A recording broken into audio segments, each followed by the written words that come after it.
Today we are visiting the magical place called the Mont Saint-Michel, which rises like a wonderful mirage out of the bay off the coast of Normandy in France.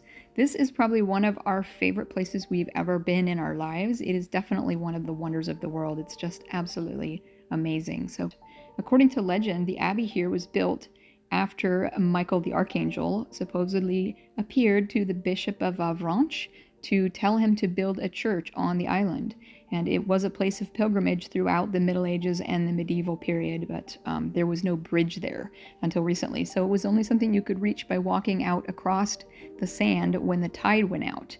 And pilgrims at the time needed to hire guides so they could avoid all of the quicksand areas and to know when the tide would come in, because in this area, the tide rushes back in to surround this island, and it is said to engulf the island at the speed of a galloping horse. So if you were a pilgrim and you were unlucky enough to be stuck on the flat at the wrong time, you would not make it to the island.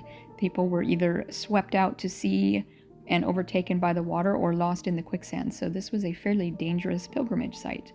Today there are still 10 different trails you can hike to retrace the path of medieval pilgrims from all over Europe. And for my English history lovers, if you know of the Bayeux Tapestry, which chronicles the Battle of Hastings in 1066 and the Norman invasion, you will actually see Mont Saint-Michel in the background in that tapestry, which I find absolutely amazing, and we will visit Bayeux in another video.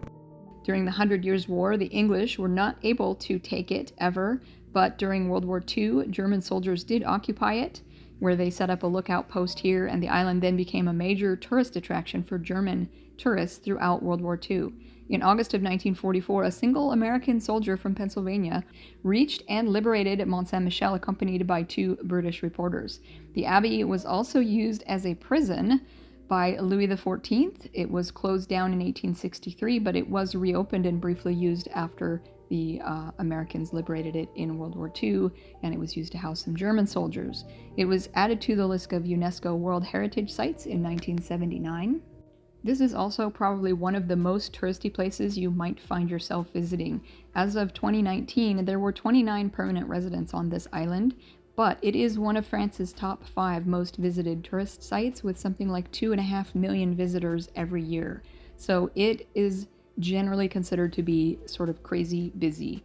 When we were there, I didn't crop out any of the people here, so you can see, and we were there on D-Day, the year that we were there, and so we thought that we were going to miss some of the crowds because they had elsewhere to be up at the D-Day beaches, and you can still see how crowded it was.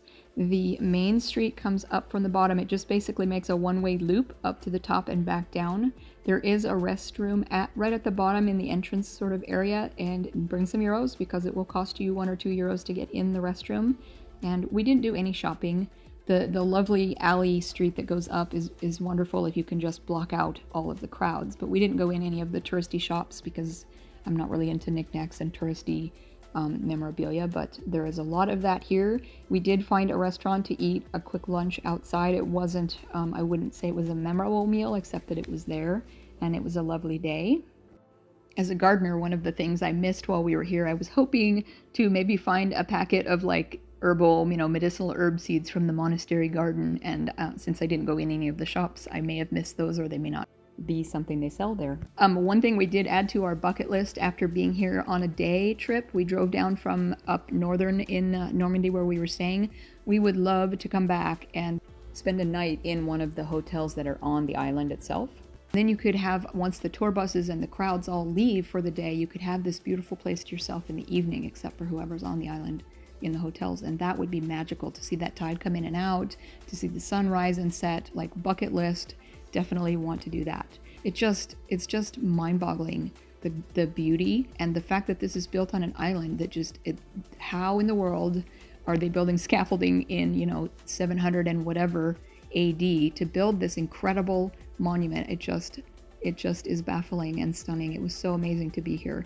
Even with the crowds, this is such a must-see stop. If you're anywhere in Brittany or Normandy, do not skip Mont Saint-Michel.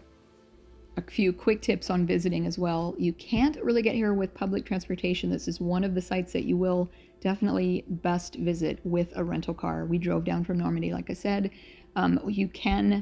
There is a bridge that goes across to the island, but you can't drive right up to it. Where the parking is, there is paid parking. It is more than a mile away. You could walk it if you want, But there is a free shuttle that will take you across the bridge and back to the car lot, you know, all day long.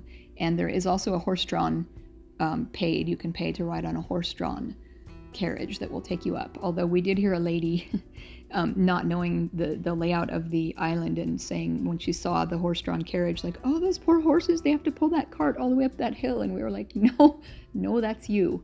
That is one thing to think about too. If you are planning a trip here, if you have bad knees, bad hips, bad back, bad heart, this is a lot of stairs, many stairs. So if you can't do a lot of stairs and climbing uphill, probably skip this one.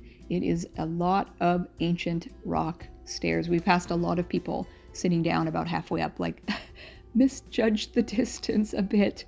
But if you can climb it, it is so worth it. You will be blown away by how beautiful it is. Just try to ignore the crowds, because it's like visiting Disney World. You aren't going to see this place without crowds. So pretend they aren't there and just enjoy it for what it is. The architecture and the history of this place is amazing. We had so much fun walking through this and just sort of being in awe of what they were able to accomplish. If this was made in the late 700s, I don't know how long it took to finish. I'm sorry, I don't have that information. But I'm always just astonished at what Middle Ages and even earlier than that, what these people were able to build. And the fact that it is all still standing is really just, it is a wonder of the world to me. This was just really one of the coolest things we've ever walked through.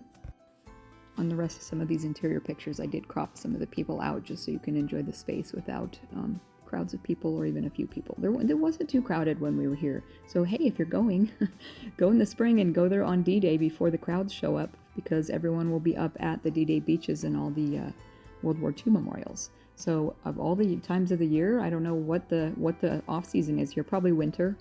Another time, probably a good time to come here to be not crowded in as much. But you can see by those earlier photos how many people were still on the streets even then. We did stay a little bit longer in the day. We didn't end up staying to have dinner, so I don't know how much it thinned out towards the latter part of the day. But if you have a rental car and you can get yourself here, maybe plan to come in the afternoon and just come, and you'll hit some of the latter afternoon crowds as they're leaving. But with luck, they will be already up the hill and in the upper part when you get to the bottom, and maybe that would be a good way to do it. I don't really know.